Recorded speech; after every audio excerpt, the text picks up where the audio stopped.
Hi guys, and welcome to my studio.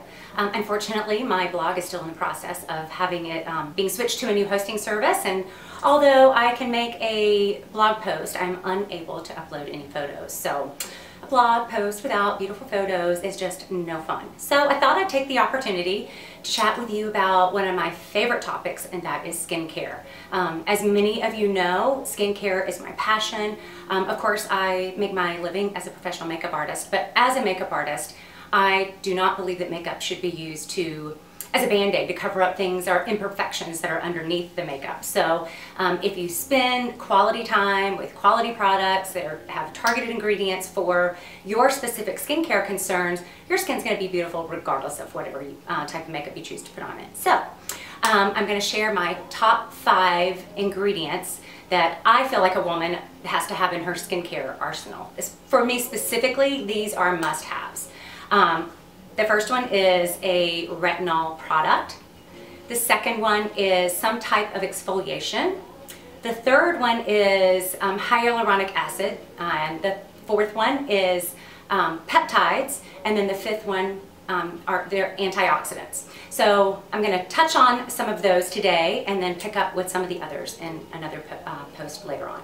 So many of you are using some of my favorite products that I'm going to share with you today. First of all, I want to talk about retinol or Retin-A. All of those things fall under the vitamin A umbrella. Retin-A has been around for years, and in fact the originator won a Nobel Peace Prize for the creation of or understanding what vitamin A can do for the skin, and it was originally designed as an acne treatment. Through the process of treating folks with the Retin-A, which is also referred to as retinoic acid, they realized that the skin didn't wrinkle as much as it did without it. So it became a very cross-labeled product for women to use throughout the years for dark spots, just anti-aging. I do want to first of all talk about a misconception. Many of my clients say that they have been told that their skin is going to be more sensitive to the sun if they use a retinol product. And in fact, that is not true. The truth is, our skin rejuvenates every 28 days. And as we age, it slows down. So all of the dead skin cells build up on top of each other, and they're on the surface of the skin. They eliminate the skin's ability to reflect light, so it scatters light in all different directions, hence the reason that we have loss of pretty tone and dull texture to our skin.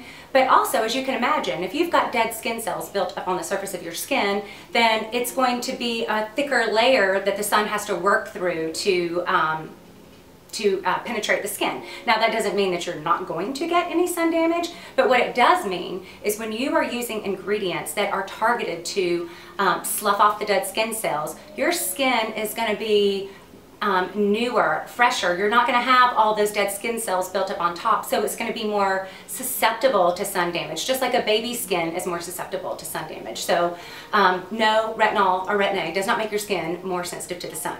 I personally choose to use a low concentration of a retinol, microencapsulated retinol product. I've used them all. I've used Retin-A.